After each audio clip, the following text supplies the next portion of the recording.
Shikues të nderuar, përshëndetje, kemi nisur këtë edicion informativ të lajmeve me një informacion i cili sapo arriti në redaksin ton. Burime jo zyrtare të policisë së Kosovës bën me dije se rreth orës 20 ka shpërthyer një bombë në një obor të shtëpisë private afër ambasadës zvicerane dhe stacionit të dytë të policisë në Prishtinë, ku përveç dëmave materiale nuk ka të lënduar. Policia është duke zhvilluar hetimet e më të tjeshme dhe ende po mban të evakuar hapësirën përreth vendit të ngjarjes. Ende zyrtarisht nuk kemi arritur që të kontaktojmë zyrtar të policisë së Kosovës. Vazhdojmë me lajmet të tjera të ditës. Bashkimi Evropian është absolutisht i bashkuar rreth asaj se ardhmja e Kosovës është në BE, tha në Prishtinë krye diplomatja evropiane Catherine Ashton.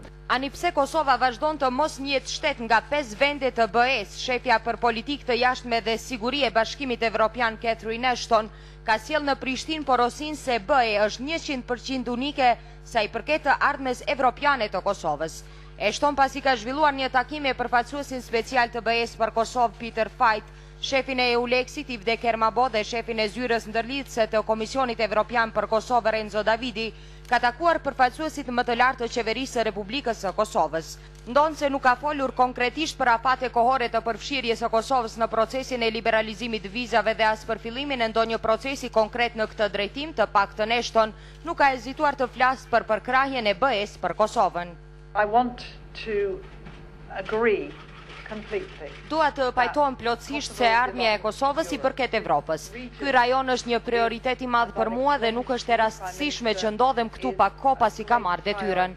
Është e rëndësishme që të zhvillohet një bashkëpunim pragmatik rajonal dhe tani në këtë drejtim është filluar të punohet. Dua të siguroheni për përkrahjen që keni në disa çështje që i diskutuam edhe në takim. Ne kemi kuptuar që Kosova dëshiron të ecë përpara në procesin e liberalizimit të vizave dhe një ekip gjatë javëve të ardhshme do të qëndrojë në Kosovë për të bërë vlerësimet që nevojiten. Është me rëndësi që së bashku të punojmë për një zhvillim ekonomik që do të ndihmojë për shpejtim të proceseve për parafrim me BE-n. Përfaqësuesja e lartë e BE-s për politikë të jashtme dhe siguri Ashton ka theksuar edhe nevojën e angazhimeve institucionale për sundim të ligjit. Kryeministri i Kosovës Hashim Thaçi edhe njëherë ka rikonfirmuar përkushtimin institucional të vendit për përmbushje të kritereve të nevojshme për parafrimin e vendit me strukturat evropiane. Vazhdojmë tutje. Presidenti i Republikës Fatmir Sejdiu gjatë qëndrimit në Kroaci ka inauguruar hapjen e ambasadës së Kosovës në këtë vend. Presidenti është shprehur për marrëdhënie të shkëlqyera në mes të dy vendeve, duke thënë se Kroacia ka qenë për herë i fuqishëm i përkrahjes së synimeve tona për liri dhe pavarësi. Po ashtu mbrëm ambasadori i Kosovës në Kroaci Valdet Sadiku me rastin e përvjetorit të dytë të pavarësisë së Kosovës ka organizuar një pritje për korin diplomatik në Zagreb.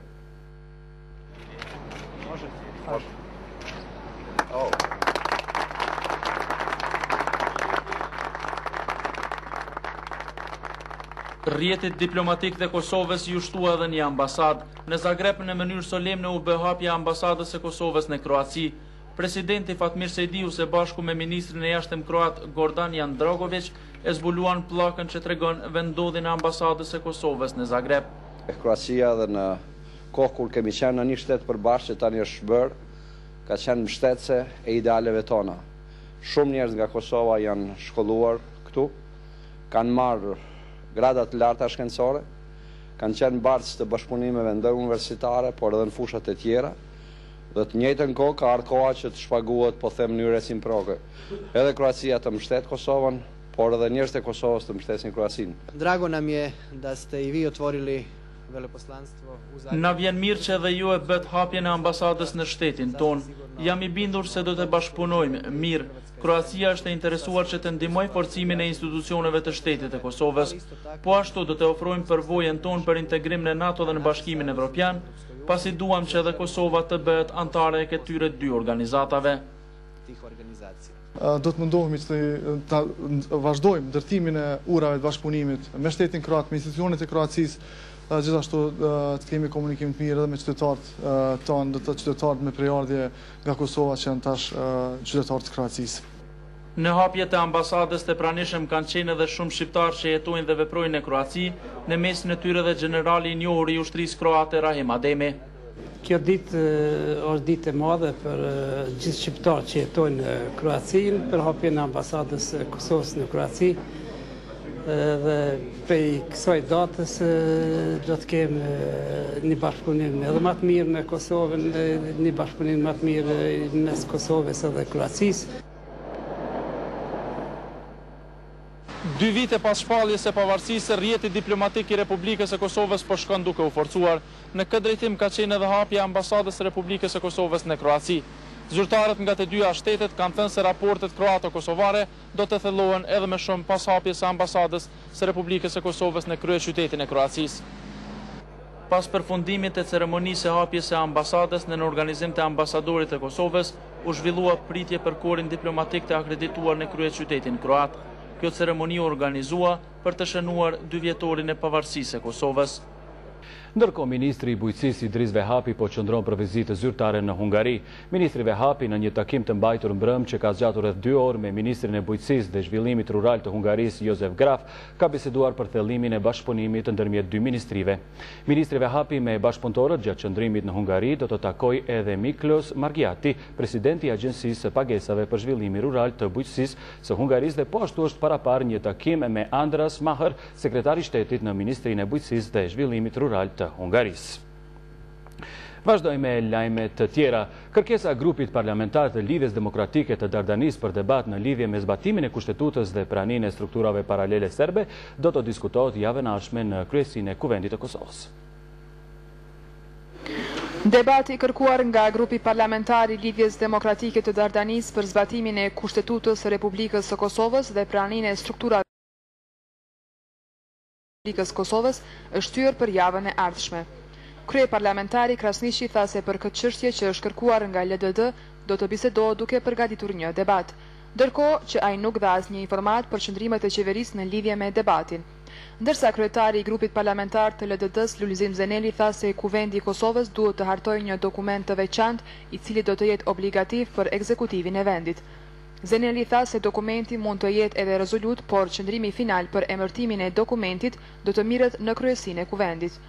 Sipas Zenelit, situata rreth mos respektimit të kushtetutës dhe prezencës së pushtetit paralel serb në Kosovë është shqetësuese dhe mbi këtë bazë duhet me një seriozitet i tillë të trajtohet. Në mbledhjen e sotme të kryesisë së Kuvendit, përveç shqyrtimit të disa projekt ligjeve, është propozuar programi i punës së Kuvendit për vitin 2010 dhe plani i veprimit të Kuvendit për integrimet evropiane 2010. Vazhdojmë një lajm nga bota. Luftania e parë iraniane e prodhuar në vend ka lëndruar sot në det duke provokuar edhe më shumë marrëdhëniet edhe ashtu të tensionuara me Perëndimin. Ndërkohë shtetet perëndimore kanë kërkuar sanksione urgjente ndaj Iranit pas raportit të Agjencisë për Energji Bërthamore se Teherani nuk është duke bashkëpunuar sa duhet rreth programit të tij bërthamor. Televizioni shtetëror iranian ka raportuar se Irani ka lëshuar në det luftanien e parë me kapacitete shkatruese të ndërtuar në vend. Në këtë ngjarje të madhe për Iranin ishte pjesëmarrës edhe lideri shpirtëror Ayatollah Ali Khamenei. Në raportin televiziv thuhet se luftania e gjatë 94 metra me peshë prej 1500 ton është e pajisur me raketa tok-ajër dhe torpedo. Këto zhvillime në shtetin islamik vijnë në kohën kur tensionet mes Iranit dhe Perëndimit janë rritur për shkak të programit të tij bërthamor. Në një raport të fundit, Agjencia Ndërkombëtare për Energji Bërthamore ngriti shqetësime se Irani po vazhdon rrugën e prodhimit të bombës atomike, gjë të cilën Teherani zyrtar vazhdimisht e mohon. Në raport të agjencisë thuhet se niveli i bashkëpunimit të Teheranit me këtë institucion po shënon rënje duke rritur shqetësimet për një mundësi të zhvillimit të armatimit bërthamor. Ndërkohë lideri suprem Khamenei, duke u përgjigjur këtij raporti, tha se shqetësimet e agjencisë janë të pabaza pasi sipas tij besimi fetar iranian nuk lejon përdorimin e armatimit të tillë. Në anën tjetër, Britania e Madhe dhe Gjermania kanë kërkuar sërish sanksione të reja ndaj Iranit, ndërkohë që Rusia ka deklaruar se është mjaft e shqetësuar dhe se nuk mund të pranojë mos bashkëpunimin e Iranit me Agjencinë për Energji Bërthamore. Të nderuar shikues, ishin këto të gjitha informacionet e përgatitura në këtë edicion informativ të lajmeve Blis në televizionin publik të Kosovës. Ju falenderoj për vëmendjen, mirupafshim.